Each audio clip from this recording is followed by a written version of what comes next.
Jesus também levou seus discípulos por toda a região da Galileia, e aonde ele passava havia gente necessitada.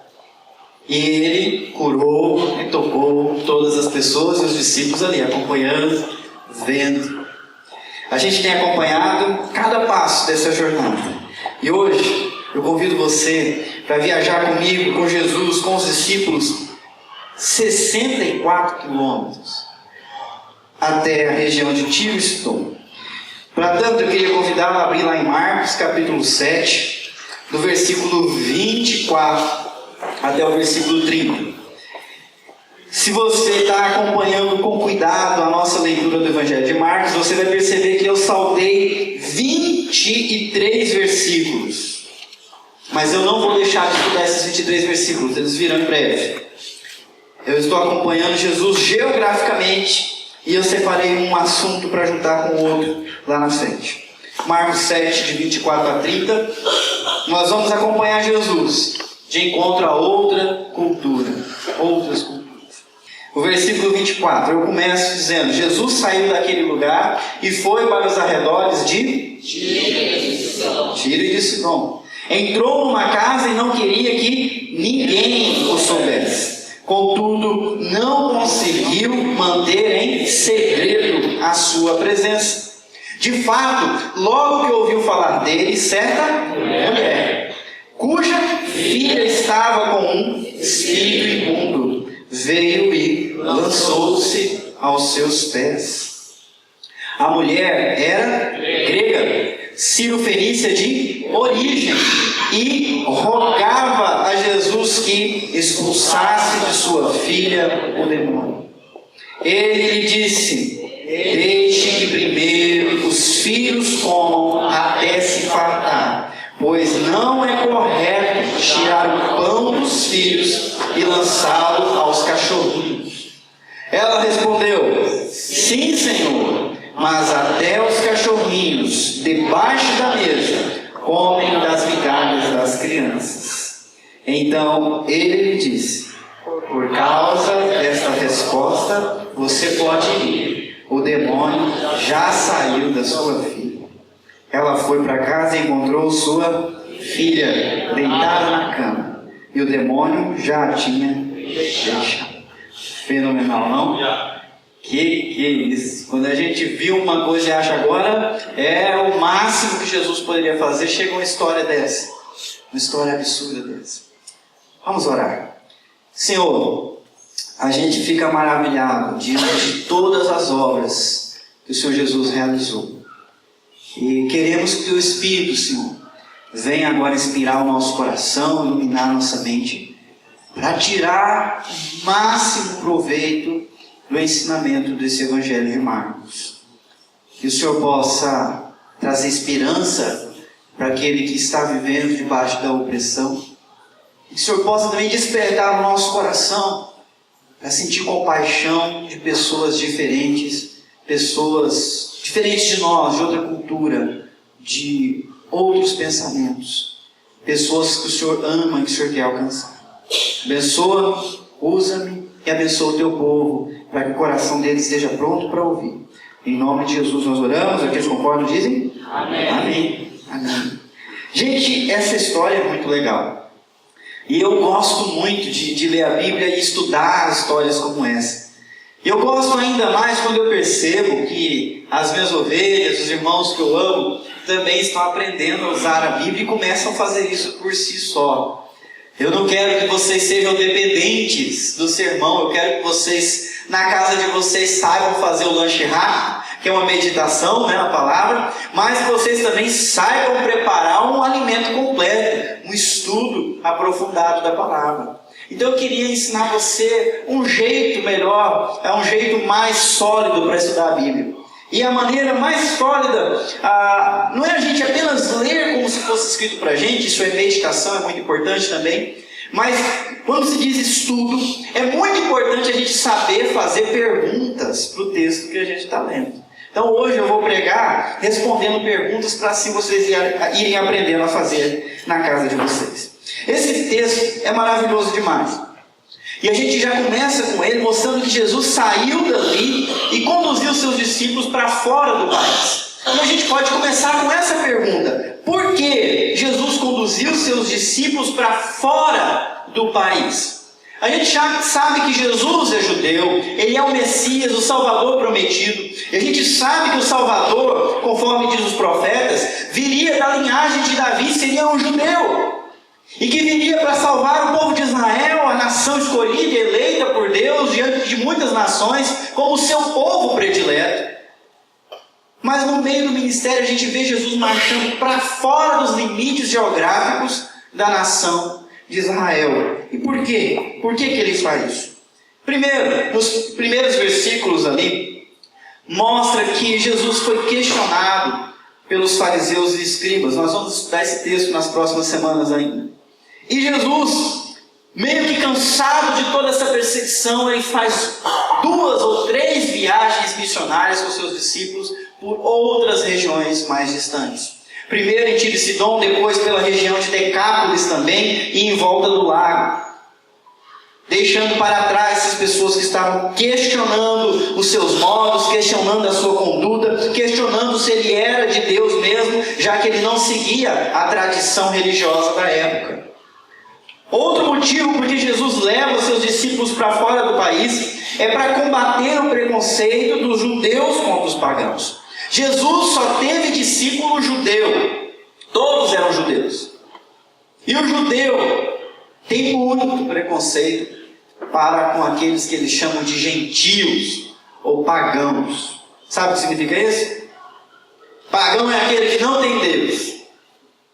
A gente costuma brincar, né? Você tem que batizar o seu filho, porque está pagãozinho ainda. Não pode ser pagãozinho. Aquele que não tem Deus é reconhecido pelo judeu como pagão, e eles têm preconceito, eles querem distância para com pessoas que não conhecem o Deus vivo, que não seguem a lei do Deus vivo, que fazem da vida do jeito que querem, que se envolvem em pecados, que são impuros e tudo mais. O judeu tinha isso na época de Jesus, muitos continuam tendo isso hoje ainda.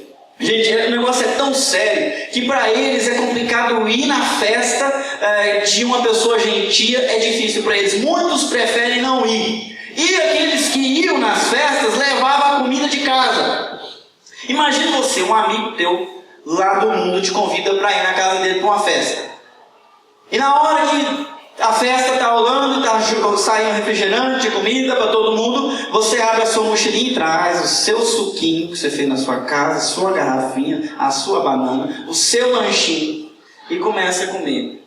E essa pessoa pergunta: por que você trouxe? Tem tanta comida aqui, não precisava trazer não. E você olha: não sei como é que você preparou isso, essa comida pode estar impura. O que você acha disso? Coloque-se no lugar dessa pessoa lá fora. E era assim que o judeu fazia. Ele tinha profundo preconceito e discriminação para com pessoas de outra cultura, que adoravam outros deuses e que não conheciam o Deus verdadeiro como eles, que não eram circuncidados como eles, que não seguiam os mesmos rituais religiosos como eles. E Jesus quer combater esse preconceito dentro do coração dos seus discípulos. Também Jesus foi para outro país para lançar as bases da grande comissão. Jesus ainda não mandou os seus discípulos para pregar em todos os lugares, mas ele ainda vai mandar. E ele está começando a lançar o fundamento, aonde vai poder dizer para os discípulos: agora eu quero que vocês vão para todos os povos, como a gente vai ver daqui a pouco. Só que eu não sei se vocês entendem quando fala Jesus partiu e foi para Tiro e Sidom. Ninguém nunca foi lá, foi? Chegou a passar lá, dona? Passou em Tiro e Sidom, dona Elza? Não, nem a dona Elza conhece Tiro e Sidom. Dona Elza conhece Israel, mas não conheceu Tiro e Sidom. Jesus estava na região da Galileia, essa região que a gente já viu aqui, ó, Cafarnaum, Genezaré, Nazaré é a cidade que ele cresceu, Betsaida foi por onde, ó, ele atravessou de Genezaré, Betsaida andando por cima da água, a gente viu isso semana passada. E agora ele sai dessa região e ele sobe para Tiro, para Sidom, fora dos limites do país dele. Essa caminhada é uma caminhada interessante. 2 cidades que são cidades pagãs, de gente pagão. Ele sobe para lá, eu não estou falando de uma viagenzinha qualquer, nós estamos falando de 64 quilômetros de viagem. 64 quilômetros para a gente é o que, gente? Ontem me chamaram para pregar em Sumaré. Eu saí daqui com 30 minutos, estava lá. Quantos quilômetros são? 33. É isso? Se eu vou o dobro, dá 66. 1 hora. 1 hora, a gente vê 64 quilômetros, é pertinho. Acontece que a gente vai de carro, né? E Jesus foi assim. 64 quilômetros andando com seus discípulos por um terreno não pavimentado, um terreno como esse que aparece aí, de sandália como está aí, 64 quilômetros. Por quê? Para quê? Qual é o propósito de uma viagem tão grande, fora dos limites de Israel? Fica mais estranho quando a gente percebe no texto que Jesus estava hospedado numa casa, mas ele não queria que soubessem que ele estava ali. Aí tem mais uma pergunta para a gente responder. Por quê que Jesus não queria que soubesse que ele estava naquela região? Resposta: talvez ele estivesse atrás daquele momento de descanso que não aconteceu lá em Marcos capítulo 6, 31. Vocês lembram? Os discípulos voltaram com um relatório de tudo o que aconteceu. Jesus queria ouvir o relatório deles, mas tinha tanta gente indo e vindo, eles não tinham nem tempo de comer. Jesus falou: para, vamos sair e vamos descansar um pouco, vocês precisam descansar. E eles pegaram um barquinho e foram atravessar o lago. Quando chegaram do outro lado, o que tinha lá?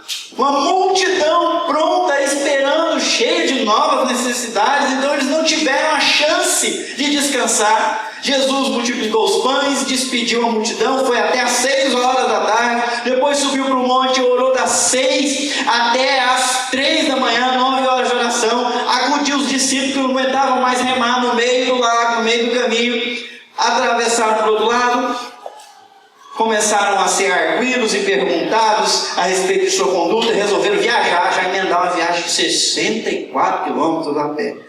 Ok, a mulherada que faz caminhada, quanto é que você está andando aí? De tênisinho bonitinho no pé, quanto é que é? Hã? Eu estou correndo, né? Quando eu corro, a última vez que eu corri, 2.725, olha só. Que sumidade o pastor de vocês, né? Leandro ficou até com inveja agora. Caraca, estou correndo tudo isso. Não dá nem para comparar com a caminhada de Jesus, 64 quilômetros. 8 quilômetros numa caminhada lenta, gente. São 2 horas. 64 quilômetros vai dar quanto? Talvez Jesus estava procurando aquele lugar de descanso, aquele erro, e não queria que as pessoas notassem que ele estava ali. Mas não é interessante que tem coisas que Jesus não consegue, Jesus não consegue fazer.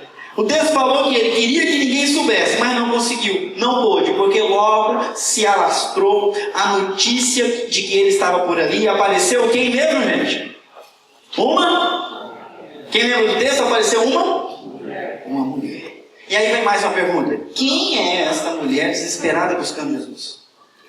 E uma coisa que a gente sabe, porque o texto quer mostrar com clareza, fala que ela é cirofenícia, ela é pagã por natureza, ela é de outra cultura, ela não é gente da nossa laia, vamos dizer assim, é gente diferente, gente estranha.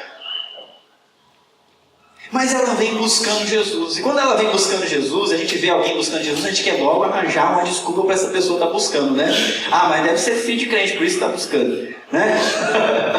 A gente quer arranjar uma coisa para justificar. E pode ser que quem lesse esse texto pensasse a mesma coisa. E por isso Marcos falou, ela era de origem cirofenícia, não era uma filha de judeu que casou com um homem gentil e agora está voltando para casa como filho pródigo, não. Está dizendo que ela nasceu pagã, cresceu pagã, é gentia, gente diferente, que não conhece Deus e veio atrás de Jesus.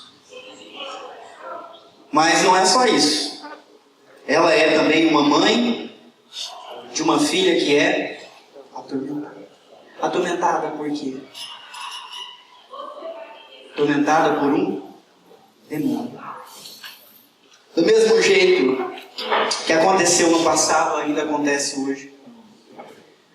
Muitas pessoas estão lá fora, estão iludidas e presas, atormentadas pelo mal.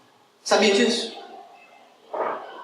Quem não conhece Deus está sendo iludido a respeito de sonhos, desejos, mentiras que o diabo lança, e muitas dessas pessoas são atormentadas. Quem é mãe, por favor, dá um tchau para mim aí. Olha elas aí. Aquelas que não são mãe e desejam ser. Dá um tchauzinho para mim também. Bom. Mulheres, me ajudem. Coloque-se no lugar dessa mãe. Coloque-se no lugar dessa mãe. O que você faz? O que você faz? Às vezes nós enfrentamos lutas que nós não entendemos, não é mesmo? Às vezes nós enfrentamos lutas que nós não temos condições nenhumas de enfrentar. O caso dessa mulher, o que ela podia contra um demônio? O que ela podia contra uma força que ela sequer pode ver, que atormenta sua filha, que entra na filha no corpo e controla e deixa ela tendo ataques no chão, sem controle? O que ela pode contra isso?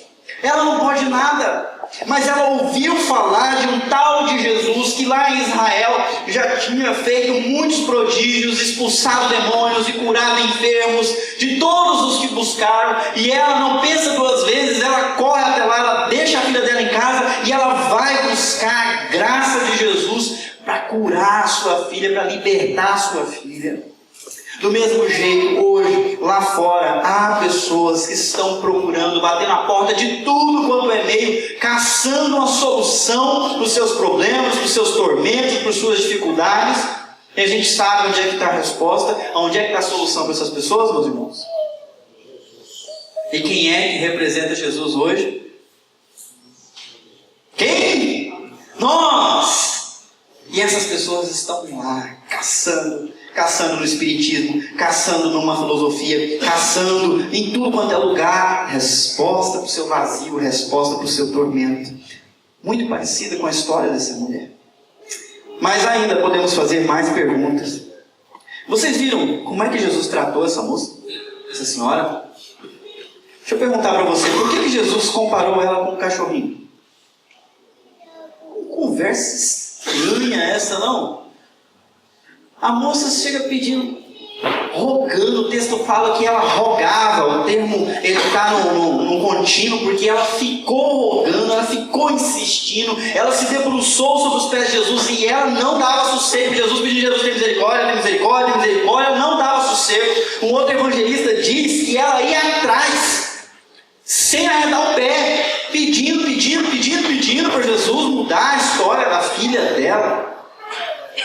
Uma mulher com uma fé tão forte, com um desejo tão sincero, buscando Jesus, que é um Jesus cheio de compaixão. Todas as pessoas que pediram ajuda, Jesus ajudou. Mas essa mulher, ele não falou sim, claro, pode ir, está abençoada. Ele falou: minha querida, eu não posso tirar o pão das crianças e dar os cachorrinhos. Primeiro eles, depois os cachorrinhos.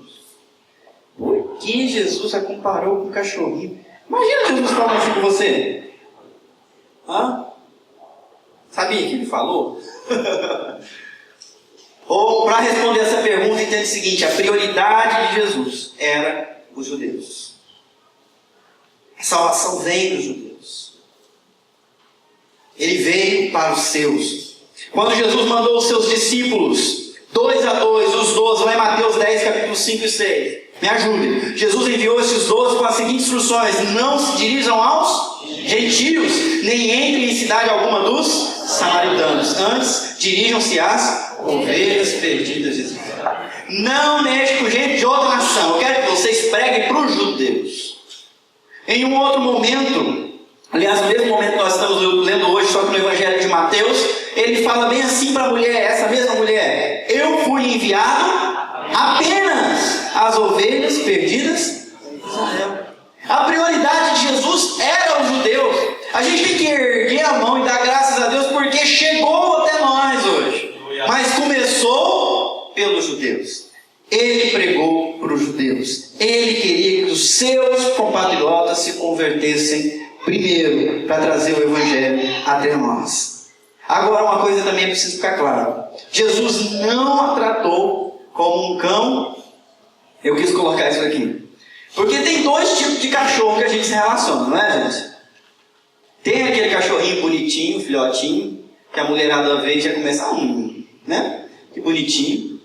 Na casa da tia Rô, os cachorrinhos são muito bem tratados. Eu acho que quase todo mundo aqui tem cachorro. Que é aquele bichinho pelo qual a gente tem carinho e a gente gasta dinheiro no pet shop para dar vacina, para fazer cirurgia, não é? Gente, vamos falar a verdade, é quase um filho, não é? É quase um filho, você tem atenção, você tem carinho. Quando Jesus trata essa mulher por cachorro, ele não fala cachorro, cão, cadela. Ele usa o termo no diminutivo cachorrinho, cãozinho de estimação. Existe um outro tipo de cachorro, que é de um tipo que passa constantemente lá em casa, que não sei o que apronta para rasgar o meu lixo. E esse tipo de cachorro, eu não trato que fofinho, deixa eu coçar a sua orelhinha, né? Esse tipo de cachorro, eu saio correndo atrás, gritando, passa! Não é? Cachorro pulguento, sarnento, que só me incomoda. Ainda pode ter raiva. Fica mijando no meu portão. Não é esse tratamento que Jesus dá para ela. Jesus está dizendo, eu vim para os filhos. Eu vim para as minhas ovelhas. Eu não posso deixar de dar o que eu tenho para elas para dar para você. Tem uma ordem aí. Não posso ser desrespeitada. Mas o mais interessante é a resposta da mulher. Tanto é que ela foi elogiada. Gostou, Jesus gostou da resposta dela. O que há de tão especial nas palavras da mulher? Quando ela diz, sim, Senhor, mas até os cachorrinhos comem das migalhas. Vocês sabiam que o judeu, ele ia comendo, ia sujando a mão com a gordura lá da carne e tudo mais? Sabe o que eles faziam? Eles pegavam um pedaço de pão e esfregavam nos dedos para tirar um pouco daquela gordureira. Vocês estão achando nojento? É porque o garfo, a faca, gente, é uma coisa recente. Não existia lá. Então era com a mão que se comia. Pegava lá um pedaço de carne, né, o pão, vai comendo, molhando lá, todo mundo junto, uma coisa assim, uma belezura. E o dele ia ficando daquele jeito. Então eles pegavam o pão, passavam ali, tiravam um pouco daquilo e jogavam debaixo da mesa. Quem é que estava lá? O cachorrinho. O cachorrinho comia o pão molhadinho com óleozinho da carne lá. Olha aí. Ainda boa, hein? E é isso que Jesus está falando. E é isso que a mulher está falando. Não, eu sei disso, mas tem para mim também. Tem graça para mim também. Ela expressa a humildade que os próprios judeus não demonstraram. Vocês lembram que algumas semanas atrás Jesus pregou na cidade onde ele cresceu, a cidade de... Quem está acompanhando Jesus na cidade de Nazaré. E lá em Nazaré, o povo se escandalizou dele. Esse não é filho do carpinteiro? E não quis saber dele. E ele não pôde sequer fazer milagres ali, só curou uns poucos porque o povo se escandalizou e ele saiu dali. Novamente, no capítulo 7, versículo 23, eles estavam escandalizados com a conduta dele, não queriam saber dele. E ele vai para fora do país, e fora do país ele encontra um outro tipo de comportamento. Uma mulher pagã que nunca conheceu a Deus, mas que olha para Jesus e tem humildade para reconhecer que é ele sim que vai mudar a sorte dela, que vai abençoar a vida dela. Não é diferente hoje, meus irmãos. Eu queria dar um exemplo pessoal. Amanhã, terça-feira, eu vou ter a oportunidade de falar pela segunda vez num grupo que uma amiga minha montou na sua casa. Ela mora num bairro muito rico de Campinas e está lutando para levar o evangelho para os seus vizinhos ricos. E ela montou um grupo de estudo bíblico em sua casa.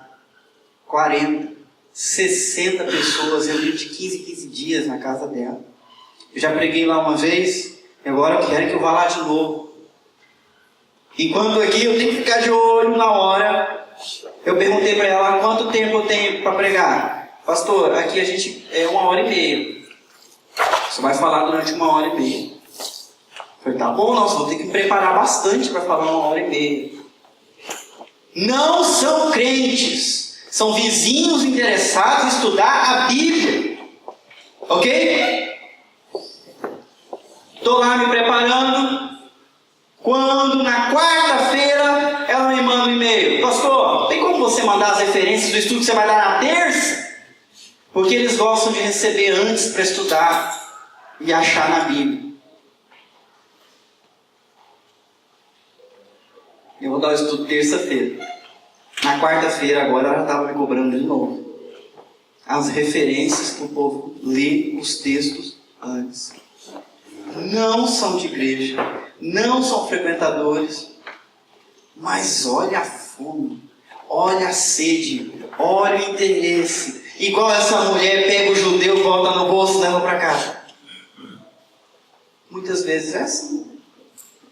Aqueles que a gente despreza, aqueles que a gente acha que não tem Deus, está muito mais sedento, muito mais aberto do que nós que devíamos estar. O exemplo dessa mulher é um tapa de luva no nosso bolso.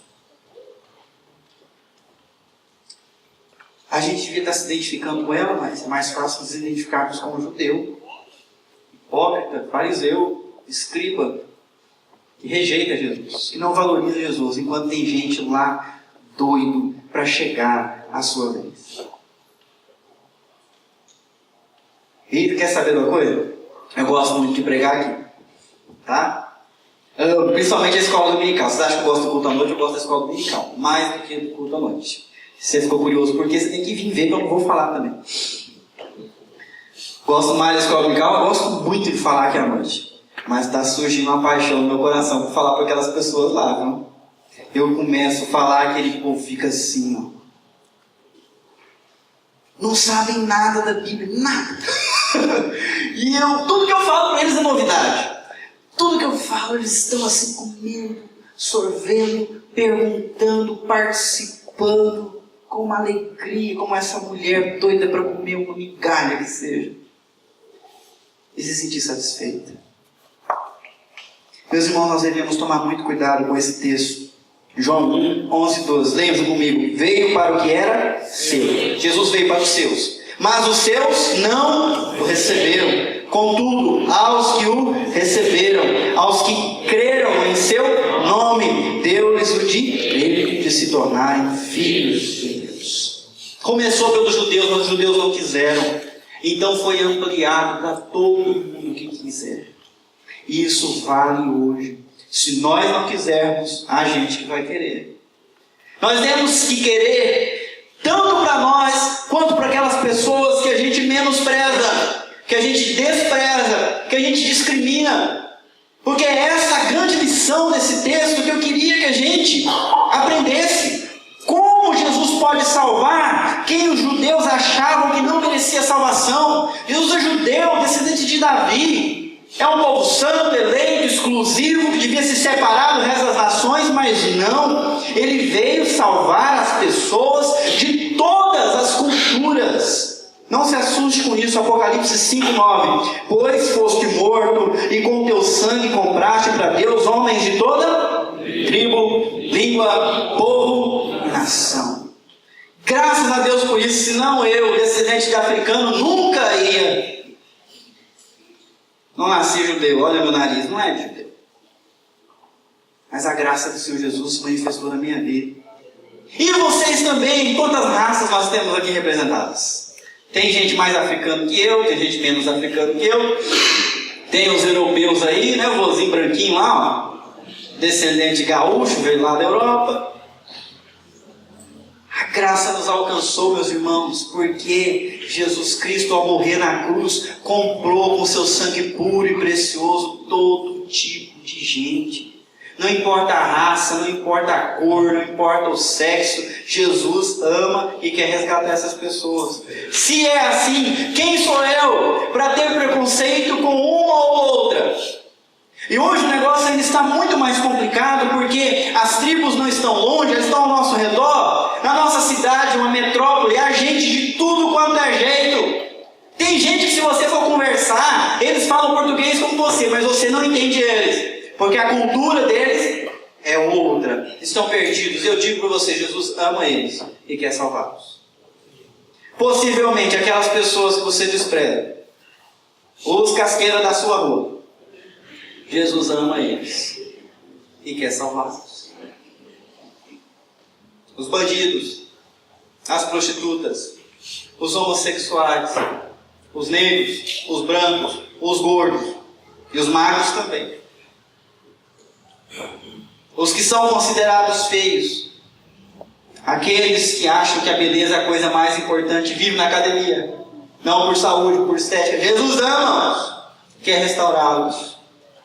Aquelas pessoas que a gente menospreza são o campo missionário que Jesus quer alcançar. E Ele espera que nós façamos a nossa parte. Eu trouxe para vocês uma lista que me chamou muita atenção. Foi compartilhada conosco pelo pastor Ronaldo Lidório, um missionário presbiteriano, que levou o evangelho entre os Concombas na África e agora está pregando entre os ribeirinhos indígenas do Brasil, lá na Amazônia. E ele trouxe os 7 povos menos alcançados do nosso país. Se prepara para a notícia.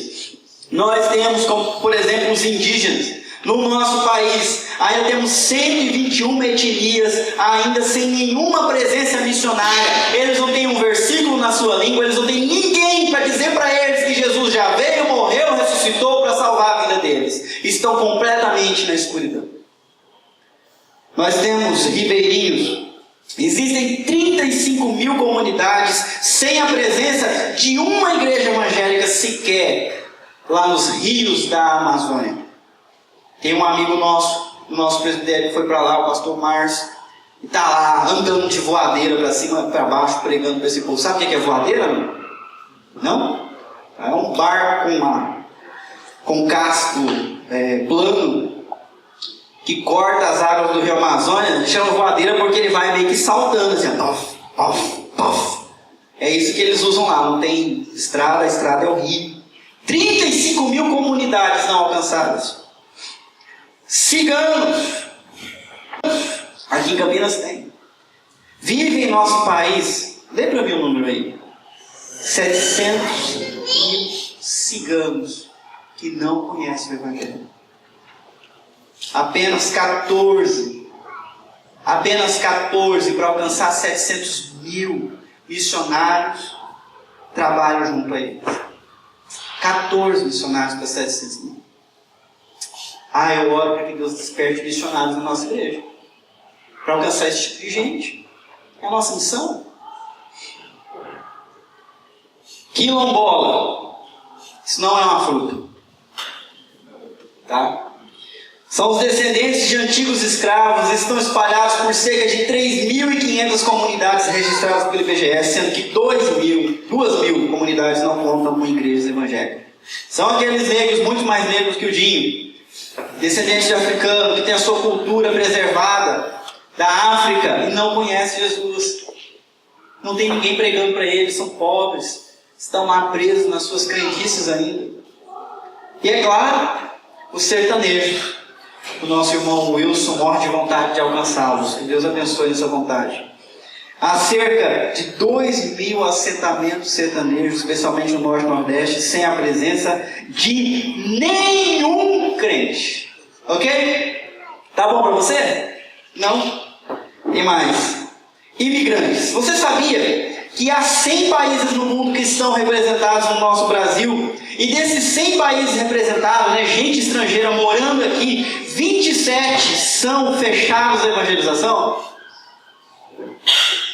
No país dele não pode entrar um missionário só se for por outro motivo. E se descobrir que ele está pregando o evangelho, é preso, morto ou condenado. Mas eles estão aqui. E aqui a gente pode pregar.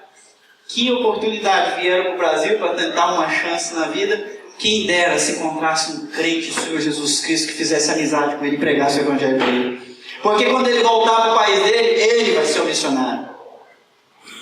Nós temos. E é claro, vamos lá, agora eu preciso da sua ajuda. Os mais ricos dos ricos e os mais pobres dos pobres. Agora lascou. Porque quem é rico a gente não gosta. E quem é pobre também a gente não quer saber, não é verdade? E esses fazem parte das classes sociais menos alcançadas.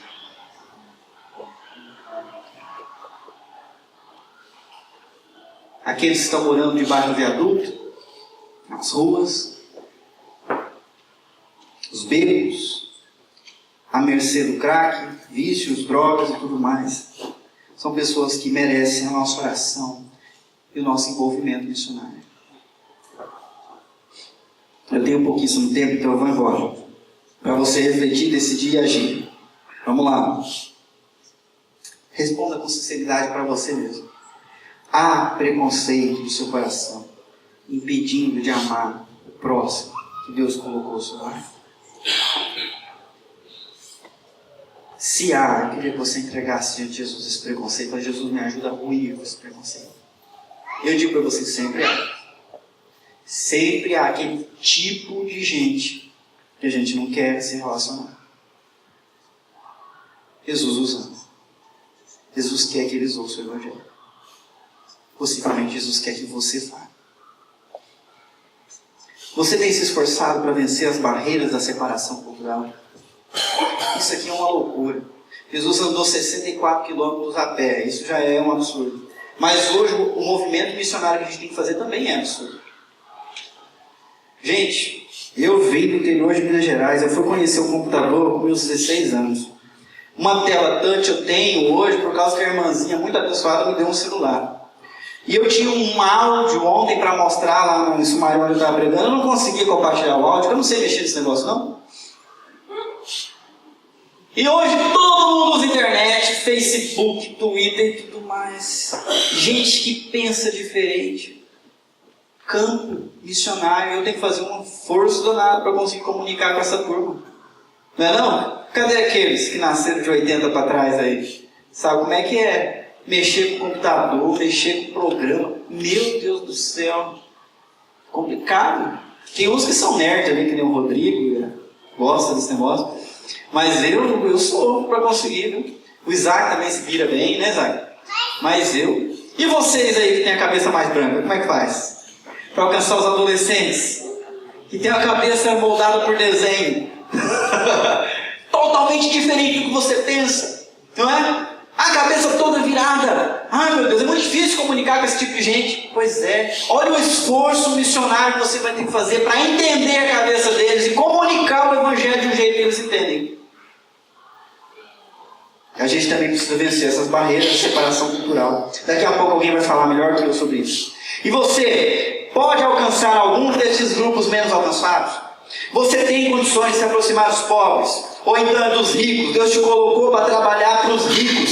Será que Ele não te colocou ali com o objetivo de você pregar o Evangelho, que de outra maneira nunca chegaria na casa dessa pessoa? Será que Ele não colocou ali você para você orar pelo seu patrão e compartilhar com ele aquilo que você já aprendeu, que Jesus fez na sua vida? Será que quando a cigana vem para ler a tua mão, não é Jesus que está mandando ela para você ler para ela o Evangelho? Nós temos tantas oportunidades de continuar a obra de Jesus. Eu queria desafiar você a perceber que é simples e fácil. Só precisamos ter bastante coragem e ousadia. Eu queria chamar aqui, nós vamos ter um momento especial, um culto diferente hoje. A nossa repórter dominical, por favor. Rebeca Ramos. A gente já tem que mudar a formação dela, porque ela está se destacando como jornalista. E nós vamos chamar também para uma entrevista, né, uma missionária internacional que acabou de chegar dos Estados Unidos, daqui a pouco está voltando para lá, que é a nossa irmãzinha Simone. A Rebeca vai entrevistar a Simone. Bom, para quem não conhece aqui é a Simone, missionária da Nova Jerusalém. E ela acabou de voltar de uma experiência de 9 meses, né, Sim? 9 meses nos Estados Unidos. E queria que você contasse um pouco pra gente como foi essa experiência em outra cultura. Bom, eu tive essa oportunidade de ir para os Estados Unidos, ter um ministério lá. E foi uma experiência muito legal, assim, conhecer uma cultura diferente, aprender uma língua diferente, uma não, duas. E... foi uma experiência assim, bem incrível, diferente de todas que eu vivi em ministério aqui no Brasil, com missões. E em relação à discriminação, você sofreu algum tipo de preconceito por ser de uma cultura diferente? Em alguns momentos eu sofri, sim, preconceito. Acho que por causa da língua. Em alguns lugares que eu ia, as pessoas achavam que eu era mexicana, que eu não conseguia falar direito. Então eles me tratavam um pouquinho mal, e aí um pouco sem paciência comigo, e aí eu ficava meio... Tinha que chamar ajuda, alguém para me ajudar. Mas quando eu falava que era brasileira, as coisas mudavam. Do Brasil. E antes de voltar para o Brasil, você trabalhou um pouco com tráfico humano, certo? Certo. Conta pra gente um pouquinho como foi. Então, para quem segue meu blog, sabe que eu tenho um desejo muito grande de ir para a Índia trabalhar com sobreviventes de tráfico humano. E eu tive uma oportunidade nos Estados Unidos de ir para o Texas para estar com uma amiga minha lá, e ela trabalha com essas sobreviventes. E eu não tinha ideia do que Deus ia fazer. Eu comecei a fazer essas bonecas nos Estados Unidos para levantar sustento lá, né? Então eu vendia, conseguia um dinheirinho para sobreviver. E minha mãe tá aqui de prova, ela tentou me ensinar a costurar. E eu nunca tive vontade de aprender não, mas na hora da necessidade a gente aprende qualquer coisa. E aí eu tava fazendo essas bonecas e a minha amiga falou, ok, a gente pode usar essas suas bonecas para atrair essas mulheres, porque elas foram enganadas por homens que falaram que elas iam para os Estados Unidos para trabalhar, como babá, como qualquer outro tipo de trabalho.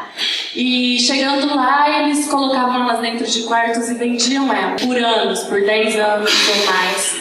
E essa empresa resgata elas. A gente começou esse trabalho com essas bonecas, começou a fazer as bonequinhas. E foi um trabalho, assim, bem gratificante. Eu comecei a ver que Deus estava me dando um ministério ali. Então, na empresa a gente não podia falar de Deus. Quando eu entrei, a diretora de lá falou, olha, a gente não pode falar de Deus, mas como você é voluntária, se elas perguntarem para você algo, você pode falar. Somente aquilo que elas perguntarem para você. Então, a minha oração e a oração da minha amiga era sempre, Deus, que elas perguntem. Que elas perguntem, porque o nosso objetivo aqui é falar do seu amor. Então, elas começaram a perguntar o que eu estava fazendo lá, por que eu estava lá, por que eu era voluntária e tal. E assim eu comecei a lançar a palavra de Deus, o amor de Deus na vida delas. Hoje eu tenho um relacionamento com elas, elas me mandam mensagem todos os dias, me perguntando como estou aqui, quando que eu vou voltar, que elas sentem minha falta. Elas continuam com o trabalho das bonecas, foi um ministério que começou a crescer dentro da empresa. Foi algo muito diferente para eles e que eles viram que deu muito resultado. Então eles pediram para me voltar, para continuar esse trabalho. E eu fiquei assim, muito feliz, porque meu objetivo no começo era ir para a Índia, para fazer esse trabalho lá, mas eu não tinha experiência nenhuma com esse tipo de trabalho. Mas Deus, ele é tão bom que ele faz as coisas acontecerem de uma forma diferente e da forma dele, né? Os nossos pensamentos não são os dele, e nem os nossos caminhos dele. Então ele começou a pôr essa direção em mim e colocar no meu coração, você vai voltar e você vai trabalhar aqui. E essas mulheres sabiam que o meu desejo era de ir para a Índia. E antes de eu vir embora, elas falaram para mim, a sua Índia, Simone, está aqui. Então, a gente sabe que você vai voltar e a gente vai orar para você voltar. Então, eu comecei a ver o que Deus estava fazendo na mim. Então, é um ministério que, em nome de Jesus, vai crescer. Já está crescendo. As mulheres que eu trabalhei estão ensinando para as novas mulheres que estão chegando lá, que estão sendo resgatadas agora. Então, se vocês quiserem saber mais desse trabalho, vocês podem me perguntar depois. Eu tenho minha página no Facebook, tem muita gente aqui que segue. Então, vocês podem estar lá me perguntando, vendo mais. E essas mulheres que foram traficadas, mesmo elas sendo vítimas, elas sofriam algum tipo de preconceito? Elas sofrem preconceito todos os dias. Quando essas mulheres elas são resgatadas, é muito difícil para elas viver uma vida normal. Porque elas foram pegas bem novinhas para esse tipo de trabalho. Então, os moços que pegam elas, eles ensinam para ela, mostram para ela, você só sabe fazer isso, essa é a sua vida, você não serve para mais nada. Então, quando elas são resgatadas, muitas voltam. para esse trabalho por conta própria, elas vão para as ruas se prostituir. Então, quando elas voltam para casa, geralmente as pessoas vêm. Então, muitas pessoas chamam elas de prostitutas, tratam elas mal. O legal disso é ver o que Deus fez com elas, assim, no nosso trabalho, que elas viam que a gente olhava para elas diferente, que a gente olhava para elas com amor, com respeito, e tratavam elas como mulheres de honra, mulheres de respeito, e elas nunca sentiram isso antes na vida delas.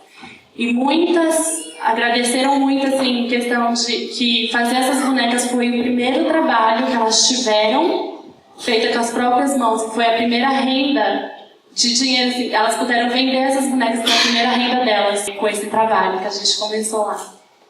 E agora eu queria que você contasse pra gente uma experiência positiva e uma negativa de todo o seu tempo fora, uma cultura diferente. Ok, a minha experiência negativa foi em questão da língua. Quando eu cheguei lá, eu não falava nada de inglês. Então, assim, é muito difícil quando você vai para um outro país e você quer falar. Quando você vai com o objetivo de pregar o amor de Deus e você não sabe a língua, é muito difícil, é muito frustrante você tentar passar isso para as pessoas e não conseguir. Então, isso foi uma experiência muito ruim, assim, no começo, que eu ficava muito mal. Eu falava para Deus, eu quero falar, mas eu não consigo. E eu tento aprender e eu não consigo, porque meu objetivo era só esse. Eu só queria falar, mas eu não conseguia. Então, isso foi uma experiência muito ruim, que eu ia para os lugares e não conseguia me comunicar com ninguém. Então, foi péssimo. E a positiva? E a positiva tem a ver, porque eu tive uma experiência com Deus. Eu estava orando justamente por isso. Eu falei, Deus, eu não consigo falar. Eu não consigo falar do seu amor para essas pessoas. Me mostra como, me ensina como. E eu não conseguia ouvir Deus falando o que eu tinha que fazer. Eu só tentava aprender e não conseguia. E um dia eu só parei para adorar a Deus. Fui fazer meu devocional assim, do lado de fora de uma casa onde eu trabalhava com crianças.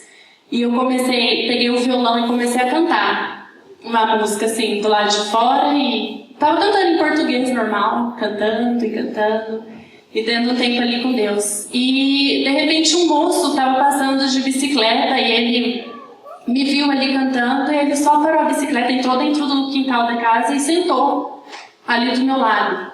Só que esse moço, eu parei de cantar e ele falou para mim, não, continua cantando. E eu falei, ok. E eu continuei cantando. E esse moço começou a chorar muito. E ele chorava muito, chorava de um jeito desesperador, e eu não sabia o que fazer. Mas eu continuei cantando e ministrando ali. E eu falei, Deus, eu vou continuar.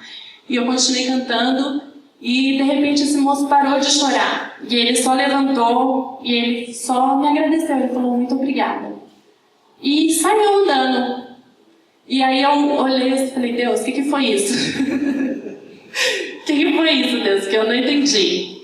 E na hora Deus falou comigo, Deus falou assim, Simone, você não precisa falar para demonstrar o meu amor para as pessoas. Você apenas precisa viver este amor, e eu falarei através da sua vida. Então é para isso que você está aqui. E a partir daquele dia, tudo começou a mudar. Eu não comecei a me preocupar com a língua, em relação... Eu ia para a escola para aprender, mas a minha preocupação maior era viver o amor de Cristo. Era viver aquilo que Ele queria que eu vivesse. Ter atitudes, de amor. E assim eu comecei a levar o amor de Deus para aquelas pessoas. E o resultado foi aprender o inglês. Então é isso. Que bom, muito feliz. A Simone vai estar voltando agora no final do ano, né? Se Deus quiser. Eu tô com planos de voltar dia 24 de novembro, já tem essa data. E se vocês quiserem saber mais, eu tô vendendo as bonecas para levantar o sustento. Agora sou eu que estou fazendo de novo. Então eu tô vendendo essas bonequinhas, se vocês quiserem comprar. Eu trouxe algumas hoje. E se vocês quiserem saber mais, assim, entre em contato comigo. Se vocês quiserem me ajudar de alguma forma, querer saber mais sobre o ministério, então eu tenho uma página no Facebook, eu sempre vou estar falando algo, sempre estou escrevendo ali. Então, quem puder estar abençoando aí o ministério da Simone, pode falar com ela no final. E é isso aí. Tenham todos uma boa noite e até semana que vem.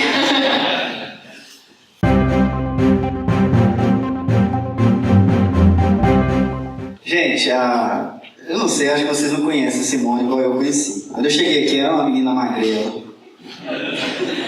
Não, muito mais magrela que isso aí. Né? Gente que saiu aqui do serviço social, sofrida, a mãe dela tá ali, sabe que não é mentira, sofrida. E tá lá nos Estados Unidos, né? Falando inglês, agora falando espanhol também. E isso não é mérito dela, não. Isso é mérito do nosso Senhor Jesus Cristo, que levanta as pessoas que Ele quer para realizar a obra dele. Aí